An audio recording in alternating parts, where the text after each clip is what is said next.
कहते हैं कि अपनी जिस खूबी पर आप मन ही मन खुश हो रहे होते हैं, प्रकृति आपके उसी गुण की ऐसी परीक्षा लेगी कि आपको खुद लगेगा कि ये किस बात की सजा है और क्यों।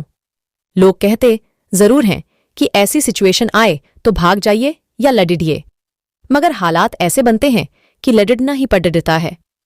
भागने का ऑप्शन बताना या सोचना फिजूल की बात है। दूसरों के दुख को अपना दुख समझने की जिस आदत को मैं अच्छा मानती थी, उसके कारण मैं इतने बड्ढे फसाद में फंस जाऊंगी, ये मैंने कभी सपने में भी नहीं सोचा था। मैं उन दिनों पोस्ट ग्रेजुएशन के एग्जाम दे रही थी। जैसा कि सभी को पता है कि उत्तर प्रदेश में लाइट आती कम है और जाती ज्यादा है। 3 दिनों बाद मेरा एग्जाम था और गर्मी में बिना लाइट के पढ़ाई करना बहुत कोशिशों के बाद भी संभव नहीं हो पा रहा था। साथ ही एग्जाम का प्रेशर वो अलग से बेचैन कर रहा था। सारे बच्चे छत पर पढ़ते मिलेंगे इस समय, तुम भी छत पर क्यों नहीं पढ़ लेती? मेरी माँ ने मुझे लाइट न होने के कारण झुंझलाते हुए कहा। छत पर पढ़ना तो बहुत दूर की बात है। यदि मुझे ये एहसास हो जाए कि कोई मुझे पढ़ते हुए देख रहा है तो 1 मिनट भी मेरा मन पढ़ने में नहीं लगेगा। भगवान की पूजा में ध्यान और पढ़ाई मैं ऐसे कभी नहीं कर पाती। होता होगा, क्या जा रहा है तुम्हें? बात सुनकर अनसुनी कैसे कर देती हो? उन्होंने फिर कहा। अरे नहीं, जा रही हूं, बस मॉडल पेपर नहीं दिख रहा था। मैं उनके गुस्से से बचने के लिए झूठ बोली और बिना एक पल गंवाए मैंने इकोनॉमिक्स का मॉडल पेपर उठाया और छत पर चली गई। रेखा को देखो, कितनी होशियार लड्डर डच की है। जब देखो पढ़ती हुई दिखेगी, कुछ सीखो उससे। मैंने छत पर जाने के लिए पहली सीढ़ी पर पैर रखा ही था कि ये शब्द मेरे कानों में पड़ ढे। एक छत को छोड़ डचकर अगली छत पर। सच में रेखा आंखों के सामने छोटी सी किताब रखकर टहलते हुए पढ़ रही थी। मोहल्ले की सारी लड़कियां उससे चिढ़ती थीं। रेखा की इस आदत से उन पर डांट जो पड्डे ढहती थी। कुछ वक्त पहले की ही बात होती तो मैं रेखा को ऐसे पढ़ते देखकर बहुत हंसती, लेकिन उन्हीं दिनों मेरे घर पर सिन्हा आंटी और अंकल का आना अक्सर लगा रहता था।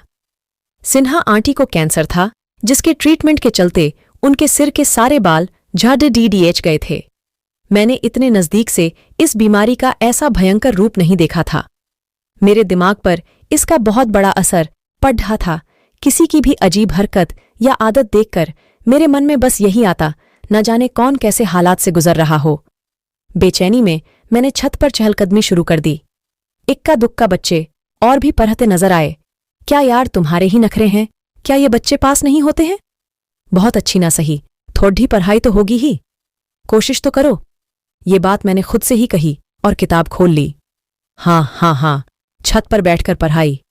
वाह, इतनी ही पढ़ाकू होती तो टॉप ना करती। आसपास के लोग सोच रहे होंगे कि कितनी होशियार है ये लड़की। ये आवाज मेरे अंतर्मन से आई। लोगों का अनर्थमन ज्यादातर उनके पक्ष में होता है, लेकिन मेरा अंतर्मन मेरे ही खिलाफ रहता है, वो भी हमेशा। झुंझलाते हुए मैंने किताब बंद कर दी। मुझसे नहीं होगा। हाय सोनी, आवाज कानों में पढ़ते ही मेरी नजर छत की ओर आती हुई सीढ़ियों पर गई। देखा तो विनीता चहकती हुई चली आ रही है। उसे देखकर मेरे चेहरे पर भी मुस्कान आ गई। हम अपने फ्रेंड या इंसान को कब उससे जुड़ी चीजों से पहचानने लगते हैं, हमें खुद ही पता नहीं लगता। विनीता के लंबे ईयरिंग्स और घुटनों से भी लंबे बाल मेरे लिए उसकी पहचान बन गए थे। हो भी क्यों ना, उससे पहले और उसके बाद आज तक मैंने अपने सर्कल में किसी के भी इतने लंबे बाल नहीं देखे थे। उस दिन भी ऐसा लग रहा था जैसे उसने सफेद मोतियों की माला को बीच में से तो ढककर दोनों कानों में पहन लिया हो। उसने उस दिन बालों का जुद्धा बनाया हुआ था। औसत आंखें और गोल नाक की शेप के नीचे पतले होंठ। मेरे पास आकर उसने अपना एक हाथ मेरे हाथ में रख दिया। ये उसकी अजीब आदत थी। जब वो मुझे पहली बार मिली तो उसने अपना हाथ मेरी ओर बढ़ाया, सो मैंने भी हाथ बढ़ा दिया। लेकिन ये क्या, उसने अपना हाथ बस मेरे हाथ पर रखकर छोड़ देश दिया था। उस वक्त ये कुछ अजीब सा ही था मेरे लिए। खैर, मैंने उसे ना तो तब टोका, ना ही उसके बाद कभी टोका। मुझे पता है आजकल निश्चलता मिलना एक अपवाद ही है। मैं कुछ बोल पाती, इससे पहले ही मेरी नज़र उसकी माँ की ओर चली गई। मुझे उनसे चिरह थी। अब तक इतनी चिरह जाहिर तौर पर किसी महिला से कभी नहीं हुई। उसकी एक वजह भी है। कुछ सालों पहले उनकी आंत बढ़ना शुरू हो गया, जिसका ओवन ऑपरेशन हुआ और वो महीनों बिस्तर पर रहीं। वो मेरी माँ की सहेली थी, इसलिए जब मेरी माँ उन्हें देखने गई तो मुझे भी साथ लेती गई। तभी विनीता से पहली बार मिलना हुआ था। तब मैं हाई स्कूल में थी। विनीता ने अपने नन्हे हाथों से पूरी गृहस्थी का काम संभाल लिया था, जिसमें विनीता के माता पिता, एक छोटा भाई और दादा दादी भी थे। फिर बाद में उसकी मां को आराम करने की जो लत लगी वो कभी नहीं छूट पाई। वो कोई ना कोई बीमारी का बहाना बनाकर हर समय बिस्तर पर रहती और विनीता का ध्यान पढ़ाई से हटकर घर के कामों में ऐसा रमा कि उसने हाई स्कूल के बाद पढ़ाई की ही नहीं। उसके पढ़ने का मौका उसकी मां ने छोड़ा ही कहाँ। और उस पर भी हैरत की बात तो ये है कि परिवार के किसी भी इंसान को विनीता के ना PIH पाने का रत्ती भर भी अफसोस नहीं था। सो उसकी मां के प्रति चिरह की वजह जायज थी मेरे हिसाब से। नाजुक सी एल्डरढेकी दिन रात की गृहस्थी में ऐसी लगी। मुझे पक्का यकीन है उसका कद 5 फीट का उसके अधिक काम के चलते रह गया था। विनीता की मां का वजन 95 किलो से कम तो हरगिज नहीं था और लंबाई कोई 4 फीट 8 या 9 इंच होगी। और वो महारथी 24 घंटों में से 23 घंटे बिस्तर पर ही विराजमान रहती। उन्होंने आखिरी सीढ़ी पर पैर रखते हुए मुझे देखा और हाँफने लगी। मैंने नमस्ते की मुद्रा में उनसे हाथ जोड़कर उनका अभिवादन किया और उन्होंने हंसते हुए गर्दन हिला दी। उस हंसी के पार मुझे खुद के लिए चिर्यार दिखी। मुझे यकीन था कि उन्हें भी मुझसे चिर्यार थी, जिसकी वजह मुझे बहुत बाद में पता लगी। खैर, सोनी बोलकर मेरी मां ने अपनी नजरें मुझ पर की, जो इस बात का इशारा थी कि मुझे चाय नाश्ते का इंतजाम करना है। शरबत या लस्सी क्या बनाऊं आंटी जी? मैंने सीढ़ियों से उतरते हुए पूछा। भाई, हम तो चाय ही पीते हैं, गर्मी हो या सर्दी। वो हंसते हुए बोली और मैं सीढ़ियां उतर गई। मेरे पीछे विनीता भी नीचे उतर आई। सोनी, भेलपुरी बनाना, तेरे हाथ की बहुत पसंद है, आंटी की आवाज आई। हाँ, केवल बिस्किट और नमकीन से आपका होगा भी क्या? जरूर, कहते हुए मैंने चाय बनने के लिए रख दी। पता है, लैड्राक का देखा है एक मेरे लिए, विनीता मुस्कुराते हुए बोली। मैंने पहली बार सुना था कि उसके लिए लल्लेडहा के ढूंढे जा रहे हैं। मैं भी चाहती थी कि उसकी शादी हो जाए। जितना काम वो यहां करती है, इसका आधा भी अगर उसने ससुराल में किया तो पूरा घर ना सिर्फ उसके काम का बल्कि उसे हमेशा खुश रखेगा। खूबसूरत तो वो है ही, और क्या चाहिए किसी को अच्छी बहू के रूप में। मैंने चाय में चीनी डालते हुए कहा। पता है, बहुत अच्छा है। ये बोलकर वो अजीब ढंग से मुस्कुराई। मुझे अब इंटरेस्ट आने लगा था। अच्छा, चलो, ये तो अच्छी बात हुई, मैंने खुश होकर कहा। तो वो अपने गले में पहने पेंडेंट को दिखाते हुए बोली, ये इन्होंने दिया है, और शर्माने लगी। इन्होंने सुनकर मैं चौंक गई। मतलब मामला साधारण से थोड़ा ऊपर है। मैंने देखा एक सुंदर सा पेंडेंट जिसमें बीचों बीच एक सफेद रंग का नग चमक रहा था और उससे भी ज्यादा चमक रही थी विनीता। मतलब शादी तय हो गई है? मैंने खुश होकर पूछा। अरे नहीं यार, किसी को पता भी नहीं है घर में कि मैं मिली हूं इनसे। वो धीमी आवाज में बोली। अच्छा, कहाँ मिली? मैंने अब तक प्लेट में नमकीन बिस्किट लगा लिए थे। वो रेस्टोरेंट है ना? वो किचन की सीलिंग की ओर हाथ उठाकर बोली, जो नन्हूमल चौराहे के पास नया खुला है। मैंने साफ किया तो उसने हामी में सिर हिला दिया। हाँ, लेकिन मैंने वहां जाने से मना कर दिया। वो ना में हाथ हिलाते हुए बोली। अच्छा, फिर क्या? फोन पर तो मैंने हाँ कर दिया था, लेकिन बाद में हम मंदिर में मिले। क्यों इतना कंफ्यूज कर रही है यार? कुछ समझ नहीं आ रहा। मैंने जल्दी बनती चाय की गैस बंद कर दी और मैं भेलपुरी बनाने लगी। उसने मेरे हाथ से टमाटर लेकर काटना शुरू कर दिया और मैंने प्याज। वो शर्माई और बोली, मैंने फोन पर कई बार बात कर ली। इनसे तो इन्होंने कहा जब सबके सामने मिलना होगा तो बात नहीं हो पाएगी। क्यों ना हम पहले ही कहीं मिल लें?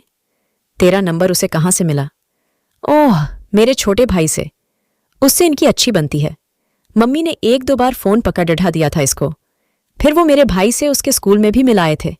तभी ये बोलकर कि उसे साइकिल दिलाएंगे, उससे मेरा नंबर ले लिया। उसने हंसकर बताया।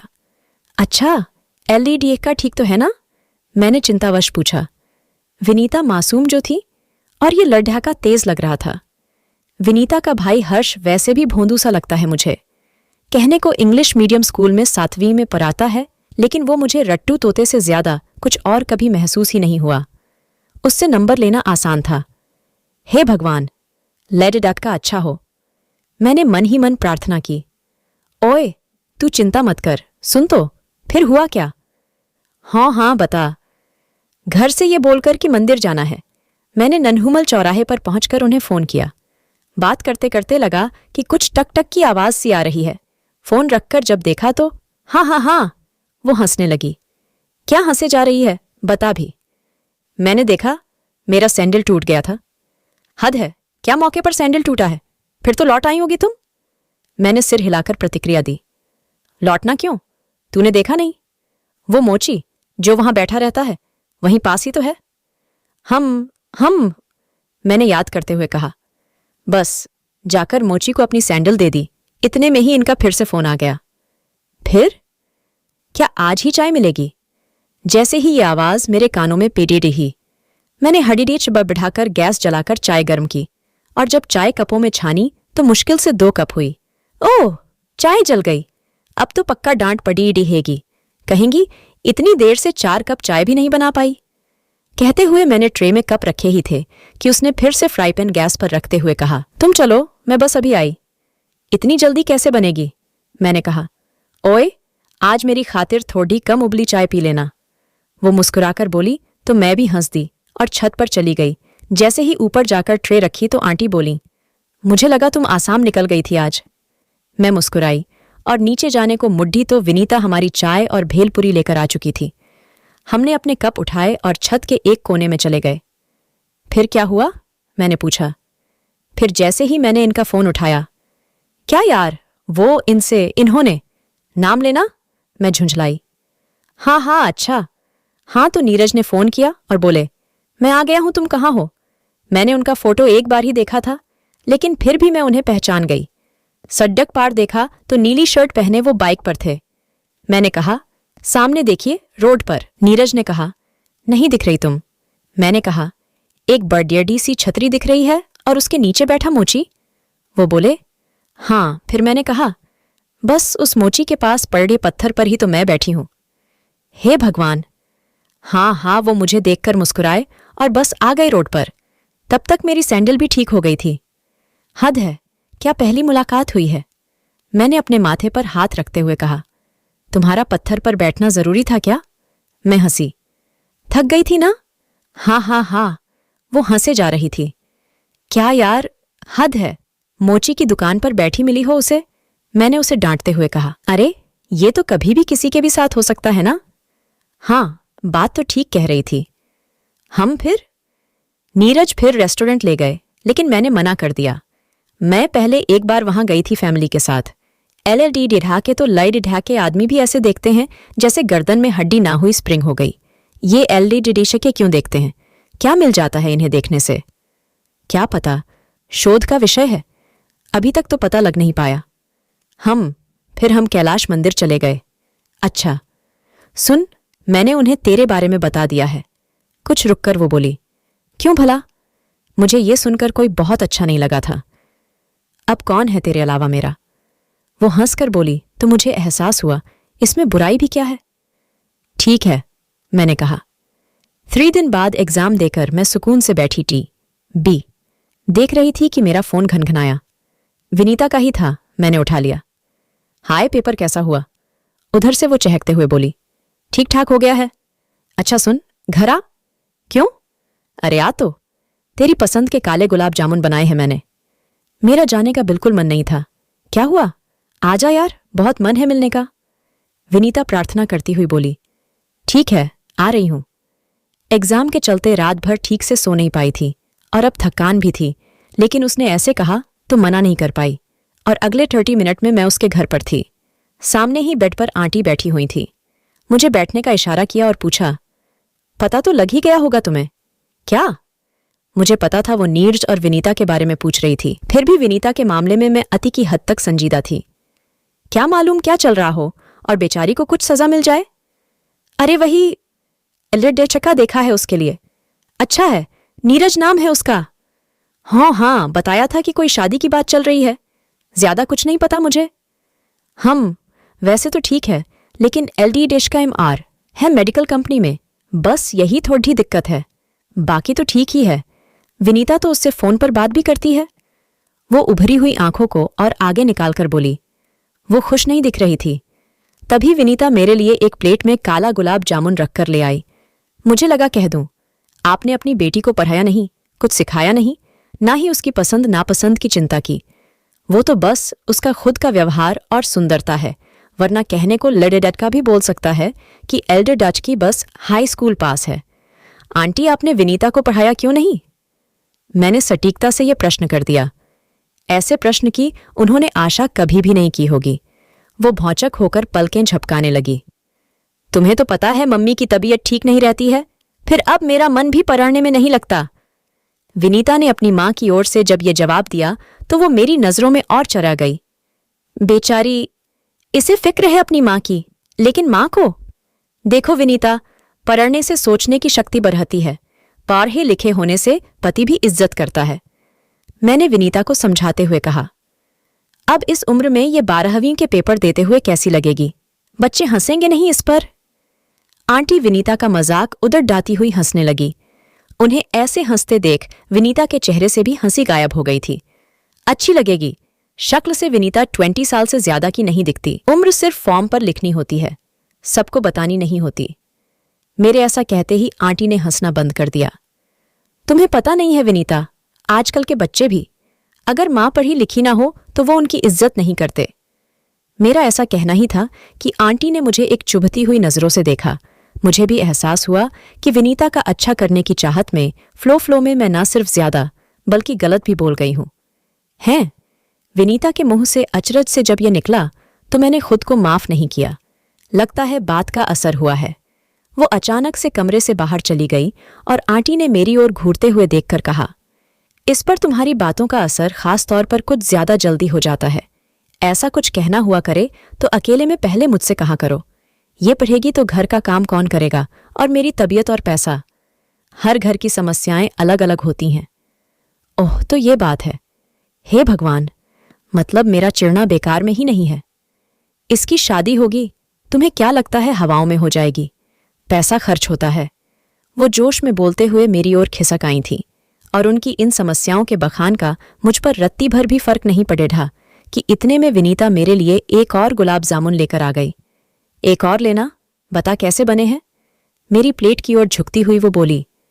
नन्ना, अब नहीं, मन तो क्या पेट भी भर गया है, बहुत टेस्टी बने हैं। कहते हुए मैं जाने के लिए उठ गई।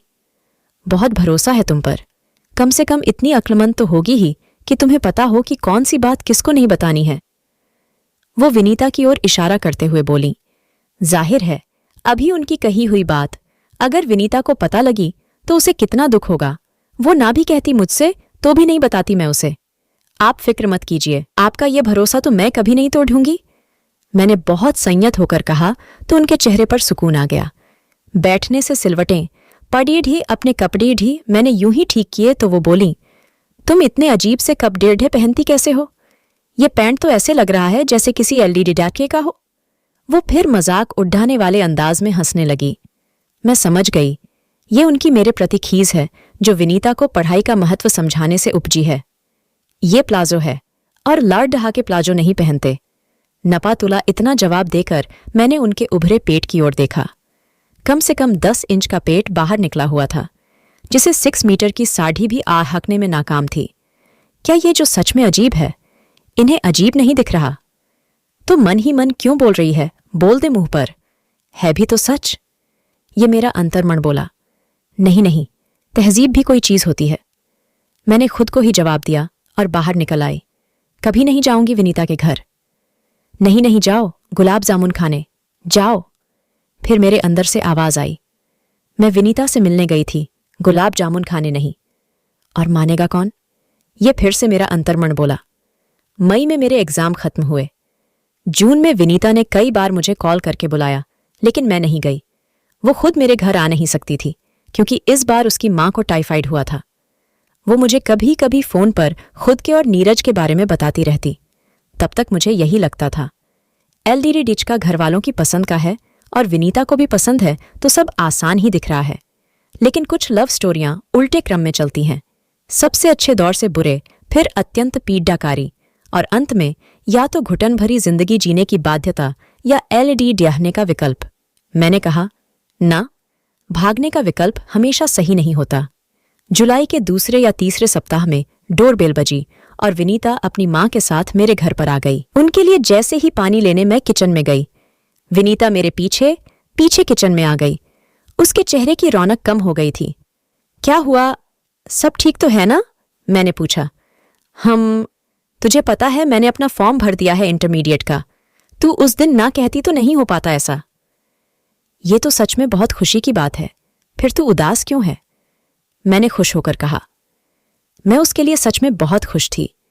हालांकि विनीता की मां ऐसे करते हुए मन ही मन मुझ पर कितनी नाराज हुई होंगी, इसका मुझे एहसास था। अचानक उसने एक गहरी सांस खींची और अगले पल उसका चेहरा लाल हो गया। उसने अपने दुपट्टे को मुंह में लगभग ठूंस लिया और उसकी आंखों से झरझर आंसू बहने लगे। आखिर इतने दिनों में ऐसा क्या हुआ विनीता के साथ, जो वो खुलकर रो भी नहीं सकती थी? ये जानने के लिए इस कहानी का अगला भाग जरूर देखें। दोस्तों, आपको मेरी ये आज की स्टोरी कैसी लगी? कृपया कमेंट में हमें जरूर बताएं और ऐसी ही इंटरेस्टिंग स्टोरी को सुनने के लिए प्लीज इस चैनल को लाइक, शेयर और सब्सक्राइब करना ना भूलें।